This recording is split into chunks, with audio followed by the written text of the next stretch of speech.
सज्जनों, ओम अनंताय नमः। आपके साथ मैं हूँ सुनीता मिश्रा और आप देख रहे हैं अपना चैनल सुनीता ज्ञानांशी। सबसे पहले आप सबको अनंत चतुर्दशी की हार्दिक शुभकामनाएं। इस वीडियो में मैं अनंत चतुर्दशी व्रत कथा सुनाने जा रही हूँ।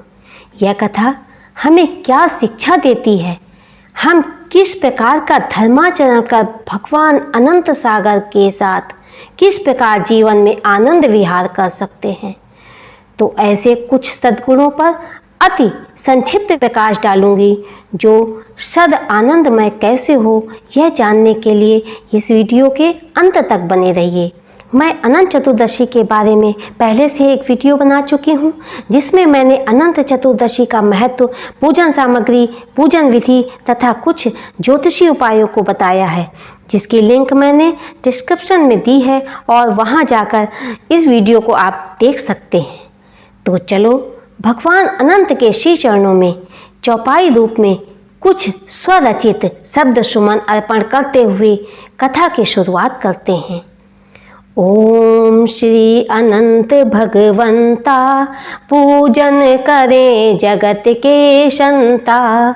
चतुर्दशी व्रत कथा जो कीजे, जीवन लक्ष्य सफल कर लीजे। सूत अनंत और कथा पुनीता, करे श्रवण धरि होए सुनीता। वंदन करे श्रियांश श्रियांशी, रहे सदा श्री हरि के अंशी। तो भक्तों, अनंत चतुर्दशी श्री हरि अर्थात भगवान विष्णु जी को समर्पित है। भादव मास के शुक्ल पक्ष की चतुर्दशी के दिन को ही अनंत चतुर्दशी कहा जाता है।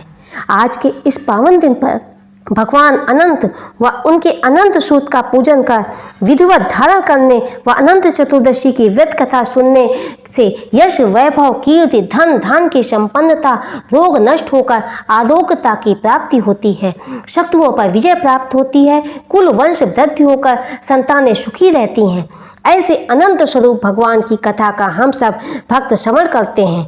तो भक्तों, कथा कुछ इस प्रकार से है। महाराज युधिष्ठिर ने जरासंध का वध करने के लिए एक राजसूय यज्ञ का आयोजन किया। यज्ञ मंडप को कुछ इस प्रकार सजाया गया था कि नाना मोतियों की क्रांति उभर आई हो। जमीन ऐसी प्रतीत हो रही थी कि जल की जगह स्थल और स्थल की जगह जल का आभास हो रहा था। यज्ञ में निर्मित आमंत्रित सभी राजाओं में दुर्योधन भी वहां गया था। यज्ञशाला में उसे सूखा आंगन जल से भरा दिखा तो वह वहां पर अपने वस्त्रों को कुछ ऊंचा उठाकर चलने लगा और आगे जल में जाकर गिर गया। यह देखकर द्रुपद सुता व अन्य स्त्रियां उपहास पूर्वक हंसने लगी और अपने को अपमानित महसूस कर दुर्योधन अपनी माता के साथ हस्तिनापुर वापस आ गया। सारा वृत्तांत मामा शकुनी को बताता है। मामा शकुनी कहते हैं, वत्स, क्रोध को पालना सीखो और इस समय वापस यज्ञ मंडप में चलो। फिर वह वापस जाता है, तब तक यज्ञ समाप्त हो चुका होता है। वह हस्तिनापुर वापस आकर मामा शकुनी के परामर्श से धूत कीड़ा का आयोजन करता है, जिसमें पांडवों को बुलाता है। धूत कीड़ा में मामा शकुनी के पासे की वजह से पांडवों का जुआ में सब कुछ ले लेता है तथा पांडवों को वन जाना पड़ता है। अब पांडव समस्या की स्थिति में वन भटकने लगते हैं। ये खबर सुनकर श्री कृष्ण उनसे वन में मिलने आते हैं। श्री कृष्ण जी को देखकर सभी पांडव उन्हें नमस्कार करते हैं तथा अपने दुख वेदना को जगदीश्वर से बयां करते हैं। पार्थसारथी युधिष्ठिर से कहते हैं कि तुम सब लोग मिलकर श्री अनंत भगवान का व्रत, पूजन व कथा का श्रवण करो। यह व्रत पुरुष और स्त्रियां दोनों रह सकती हैं। भगवान के इस अनंत स्वरूप का व्रत रहने से मनुष्य के सारे कष्ट मिट जाते हैं।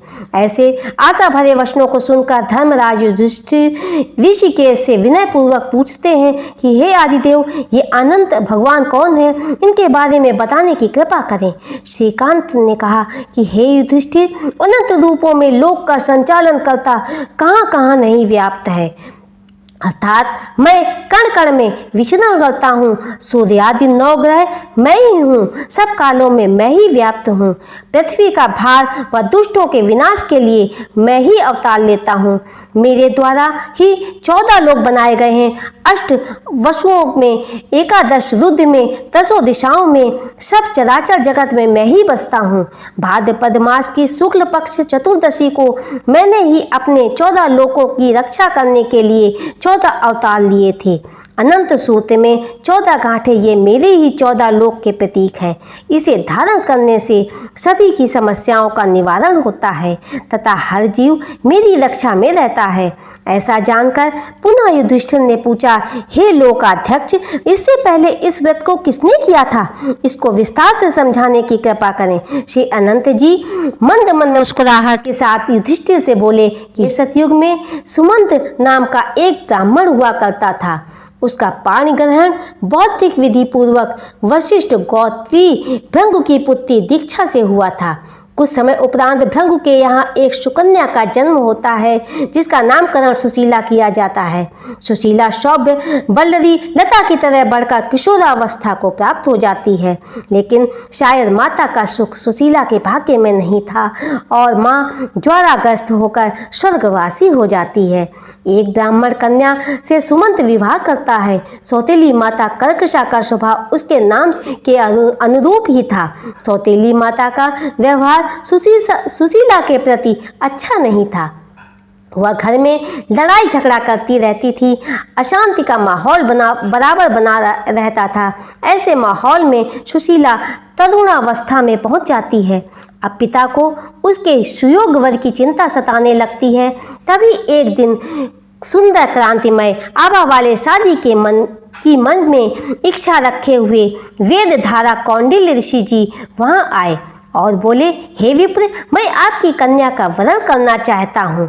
ऐसी इच्छा जानकर शुभ दिन व मुहूर्त में मांगलिक कार्यों में मंगल गान, ब्राह्मणों के स्वास्थ्य वाचन आदि के साथ सुशीला का विवाह कौंडिन्य ऋषि के साथ संपन्न करा दिया जाता है। लेकिन विवाह समारोह में माँ कर्कशा का व्यवहार अच्छा नहीं रहता है। पत्नी का ऐसा व्यवहार देखकर सुमंत दुखी होता है। पारिग्रहण की संपन्नता के बाद ऋषि वर पत्नी को रथ में आरूढ़ कर वहां से धीरे धीरे विदाई लेते हैं। रास्ते में यमुना नदी के तट पर रथ को रोककर नित्य कर्म करने को चल देते हैं। दोपहर के समय सुशीला ने देखा कि कुछ सुंदर सुंदर स्त्रियां व पुरुष अनंत चतुर्दशी पर यमुना नदी के किनारे आनंद सागर के पूजन में श्रद्धा भाव से अनुरक्त थीं। यह देखकर सुशीला को बहुत अच्छा लगा और वह महिला मंद के पास पहुंच जाती है और विनम्रता पूर्वक पूछती है कि माताओं बहनों, ये आप किसका व्रत पूजन कर रही हो? मुझे भी समझाने की कृपा करें। उन स्त्रियों ने सुशीला का मार्गदर्शन किया। यह भगवान विष्णु जी के अनंत स्वरूप भगवान अनंत देव जी का व्रत है। उसी का व्रत व पूजन हम लोग कर रहे हैं। ऐसे वचन सुनकर शीलवती सुशीला ने कहा, मैं भी अनंत देव जी का व्रत व पूजन करूंगी। अतः आप लोग मुझे इस पूजन की में क्या सामग्री लगती है तथा पूजन विधि क्या है, विस्तार पूर्वक समझाने की कृपा करें। तब इन भक्त स्त्रियों ने सुशीला से कहा कि 1.25 किलो मिश्रित अन्न गाय के देसी घी में मीठे पुआ बना लें। षोडशोपचार की सभी पूजन सामग्री लेकर किसी नदी तट पर जाकर वहां कुशा के शेषनाग बनाकर एक शुद्ध टोकरी में स्थापित करें। क्षीर सागर में लेटे हुए भगवान विष्णु के पैर दबाते हुए माँ लक्ष्मी का चित्र रखें। फिर षोडशोपचार से पूजन करें। साथ में ही 14 गांठ वाले अनंत सूत का भी पूजन करें। पूजन के बाद अनंत सूत पुरुष व स्त्रियां अपने दाएं हाथ में लेकर ओम नारायणाय नमः का 108 बार जाप करते हुए उस विश्वात्मा से प्रार्थना करें कि हे निरंजन, मेरी हर तरह से रक्षा कर, अपनी शरण में कृपा दृष्टि में रखना। हे अजन्मा, मुझे इस संसार रूपी सागर से डूबने से बचा लेना। हे अनंत सूत रूप भगवान, आपको मेरा बारंबार नमस्कार है। इसके बाद भगवान श्री हरि व सभी देवों को अनंत सूत अर्पण कर फिर अपने अपने हाथों में धारण कर अनंत चतुर्दशी की व्रत कथा को सुने। देवेश ने युधिष्ठिर से कहा कि इस प्रकार सुशीला ने अपने हाथ में अनंत सूत बांधकर मेरे इस व्रत को संपूर्ण श्रद्धा और भक्ति पूर्वक किया। आधा सात्विक आहार स्वयं किया और आधा ब्राह्मणों को कराकर पति के साथ अपनी ससुराल चली गई।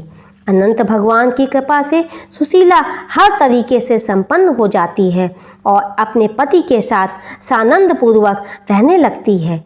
एक दिन कौंडिन्य ऋषि उसके हाथ में अनंत सूत्र देखते हैं तो क्रोध में आकर बोलने लगते हैं कि इस डोरे से तूने मुझे वश में कर लिया है, यह कोई जादू टोने वाला डोरा है, और तोड़ देते हैं तथा जलती आग में डाल देते हैं। पत्नी शीला दौड़कर आग से निकालकर उस अनंत सूत को ठंडे दूध में डाल देती है। उस मूढ़मती के ऐसे क्रोध और दुष्कृत्य ने उसे नाना मुसीबतों में डाल दिया। उसका सारा ऐश्वर्य, धन, वैभव नष्ट हो गया। सज्जनों से कटुता बढ़ गई, लड़ाई झगड़ा होने लगा तथा उसकी जिंदगी में दुखों, समस्याओं और दरिद्रता ने घेरा डाल दिया। लोग उसे शारीरिक वेदना देने लगे। तब एक दिन उसने शीला से पूछा कि ऐसा मेरे साथ क्यों हो रहा है, मुझसे क्या पाप हो गया है। पतिदेव के ऐसे वचन सुनकर शीला ने कहा कि ये सब अनंत सूत्र पर क्रोध कर जो आपने वर्ताव किया था उसी का प्रतिफल है। लेकिन स्वामी दुखी न हो, भविष्य में भगवान आदिदेव की कृपा से सब पुनः अच्छा हो जाएगा, लेकिन इसके लिए उस सहस्राकाश का कृपापाद बनना होगा। पत्नी के ऐसे वचनों को सुनकर पश्चाताप की अग्नि में दुखी होकर ऋषि कौंडिन्य वन की ओर चल दिए। वन में भटकते हुए ऋषि पेड़ पौधों, पशु पक्षियों से भगवान अनंत का पता पूछते फिरते थे। निर्जन वन में भटकते हुए ऋषि अपने पाप कर्मों की गठरी को अंतर मन में लादे हुए वो गाय, बैल, बछड़ा, हंस, भौरा, चकवा, चकवी, मोर, उल्लूक, गंधर्व, अश्व, सारस, बगुला, ब्राह्मण इत्यादि से भगवान अनंत के बारे में पूछते हैं कि आपने उन्हें कहीं देखा है। प्रत्येक से निरुत्तर रहने के बाद वो असहाय होकर, दुखी होकर निर्जन वन में आशा रहित होकर एक जगह बैठ जाते हैं। अब वो इस जीवन में निराश, अनंत भगवान से न मिल पाने से निराश होकर जीवन को समाप्त करने के लिए उन्मुख हुआ ही था कि तभी एक ब्राह्मण की आवाज़ सुनाई दी, ठहरो कौंडिन्य, ठहरो, इतने अधीर मत बनो, मेरे साथ पीछे पीछे आओ। कौंडिन्य उस विप के पीछे पीछे एक गुफा में जाते हैं। वहां चतुर्भुज ने अपना विप रूप छोड़कर वास्तविक स्वरूप दिखाया। शंख चक्र गदा पद्मधारी के स्वरूप को देखकर वह प्रभु की वंदना करने लगा। बोला, हे परमेश्वर, हे जगत गुरु, हे नाथ, मैं अधम पापात्मा हूँ, मुझे शरणागति लो, मेरी रक्षा करो, मेरे पापों को नष्ट कर दो। मैं, हे आनंद सागर, आज आपके दर्शन कर मेरा जीवन धन्य हो गया है। ऋषि से भगवान अनंत ने कहा कि तुम अपनी व्यथा बताओ। तब कौंडिन्य ऋषि ने अनंत सूत्र को तोड़ने वाली घटना का पूरा वृत्तांत बताया। इसके बाद अनंत देव ने कहा कि कौंडिन्य, तू अपने घर जा और 14 वर्षों तक अनंत चतुर्दशी का व्रत रखे, जिससे तुम अपने द्वारा किए गए सब पापों से मुक्त होकर अच्छी गति को प्राप्त होगा। साथ ही साथ मैं तुझको एक वरदान देता हूँ कि जो भी सुशीला की तरह इस व्रत को रखेगा या व्रत को कथा को सुनेगा तो बहुत ही जल्दी इस व्रत के चमत्कारी प्रभाव से जीवन की सारी समस्याओं का निदान धीरे धीरे होना शुरू हो जाएगा। धन धान आदि पुत्रादि से संपन्न होकर अंत में मेरा स्मरण करते हुए परम धाम को प्राप्त होगा। कौंडिन्य ने भगवान से पूछा कि हे प्रभु, मैं जब वन वन भटक रहा था तब मुझे गधा, हाथी, बैल, ब्राह्मण आदि मिले, वह सब कौन है? कृपा सिंधु, कृपा कर मुझे उनका आशय समझाइए। अनंत जी ने कहा कि कंदरा गुफा का यह जगत है, गौ पृथ्वी है, बैल धर्म है, हाथी मद व वृक्ष ब्राह्मण है, गधा क्रोध है, आम का पेड़ विद्वान ब्राह्मण है। इस प्रकार भगवान ने इन सभी प्रतीकों का मर्म समझाया तथा स्वयं को अनंत बताकर भगवान अंतर ध्यान हो गए। और भगवान का ऐसा चरित्र जानकर ऋषि अपने को घर में ऐसे पाता है जैसे वो कोई स्वप्न देख रहा हो। सनातन बोले, हे धर्मराज युधिष्ठिर, कौंडिन्य ने 14 वर्षों तक अनंत का व्रत किया, कथा श्रवण की और संसार के सत सुखों को भोगता हुआ अपने जीवन की अंतिम सांसों पर भी ओम अनंताय नमः के स्मरण रूपी माला जपता हुआ मेरे अनंत लोक की तरफ प्रस्थान कर गया। हे कुंती पुत्र, कौंडिन्य की तरह तुम लोग भी भगवान अनंत की शरणागत हो।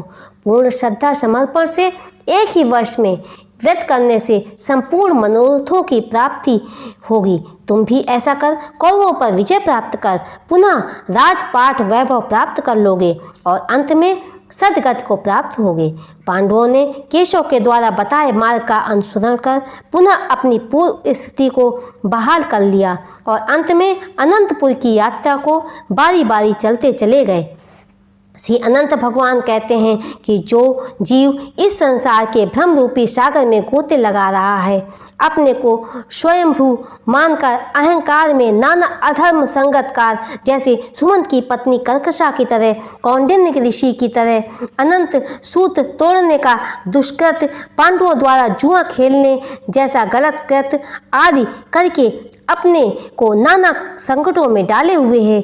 यदि जीव इन सब से मुक्त होना चाहता है तो वह निष्काम भाव से धर्म पूर्वक सदाचरण करे। प्रमाद, मद, अहंकार, क्रोध, किसी का उपहास, शराब पीना, कोई नशा करना, जुआ खेलने आदि जैसे गलत कार्यों से अपने को दूर रखते हुए अपनी जीवन शैली में आरोग्यपूर्ण औषधि आहार विहार करते हुए छल, द्वेष, दंभ, पाखंड, झूठ, असत्य से अपने को दूर रखते हुए संपूर्ण श्रद्धा व समर्पण के साथ उस 14 लोकों के लोकाध्यक्ष का व्रत पूजन विधि पूर्वक करते हैं, कथा का श्रवण करते हैं और दूसरों को भी करने के लिए प्रेरित करते हैं तथा यह संकल्प लेकर अनंत सूत्र अपनी भुजा में धारण करते हैं कि मैं अपने संज्ञान में कोई भी गलत कार्य नहीं करूँगा तथा जीवन में सदैव अपने तथा दूसरे जीवों के लिए सुखकारी कार्य करूँगा, सभी के धर्मों का आदर व सम्मान करूँगा। तो ऐसे जीव पर भगवान अनंत की अखंड कृपा बनी रहती है तथा इस लोक और परलोक दोनों जगह इस आनंद सागर के साथ सुखपूर्वक विहार करने का वह कृपाशीष का आशीर्वाद बना रहता है। अनंत चतुर्दशी व्रत कथा के माध्यम से यदि कुछ ज्ञानवर्धन भक्ति रस का आनंद मिला हो तो लाइक, शेयर व सब्सक्राइब करें। आज के वीडियो में बस इतना ही, फिर मिलेंगे अगले वीडियो में भक्ति रसपूर्ण एक नई जानकारी के साथ। ओम श्री अनंताय नमः। ओम श्री अनंताय नमः।